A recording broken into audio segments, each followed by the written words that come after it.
Thank you guys very much.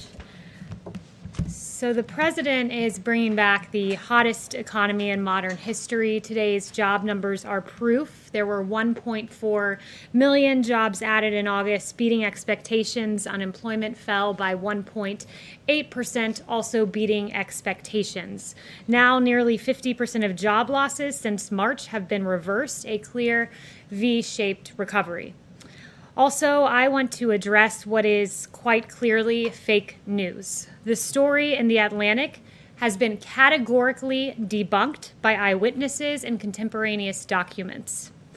The Atlantic claims, quote, when President Trump canceled a visit to the Aisne-Marne American Cemetery near Paris in 2018, he blamed rain for the last-minute decision, according to The Atlantic, saying the helicopter couldn't fly and that Secret Service wouldn't drive him there. Neither claim was true, says The Atlantic. That has been debunked. Behind me, you will see an email from one of the president's military aides that clearly reads, "We are a bad weather call for today's lift." The Atlantic reporting is based on 4 cowardly anonymous sources who probably do not even exist. Meanwhile, within hours, 10 sources, 10, went on the record debunking these lies, 8 with firsthand knowledge, stating on the record one common truth, that this story is false. It never happened. Adding to the 8 that were previously counted, I'm bringing you 2 new ones. One is from Derek Lyons, staff secretary and counselor to the president, who says this: I was with the president the morning after the scheduled visit. He was extremely disappointed that arrangements could not be made to get him to the site and that the trip had been canceled. I have worked for the president for his entire administration.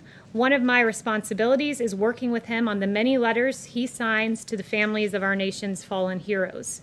In all my time at the White House, Derek writes, I have never heard him utter a disparaging remark of any kind about our troops. In my view, he holds the brave men and women of our armed forces in the highest regard.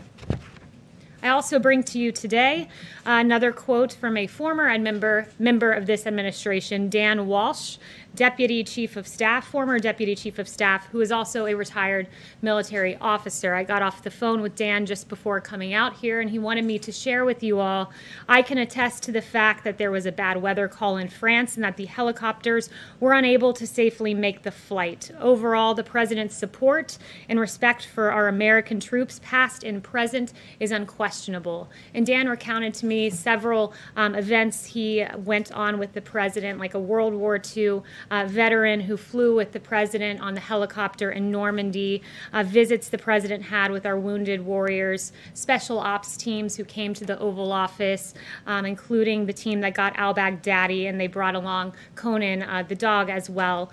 He met with families at the Army-Navy game. He does this routinely. And at the World Series, when he got an opportunity to go watch the Nationals, he brought veterans with him. And I can tell you from what I've seen from this president, I have heard him describe his visits to Walter Reed in detail, and the angst he has had and the compassion he has had and the hurt he has had viewing these warriors who have been absolutely injured in the line of duty and are courageous heroes. And I've heard him recount how meaningful those visits are. I've also seen him just a day before this article came up talk about there was rain and lightning popping around, and he said, I want to go out there and I want to talk to our World War II veterans. This is America's greatest generation, and the president holds them in the highest of regards.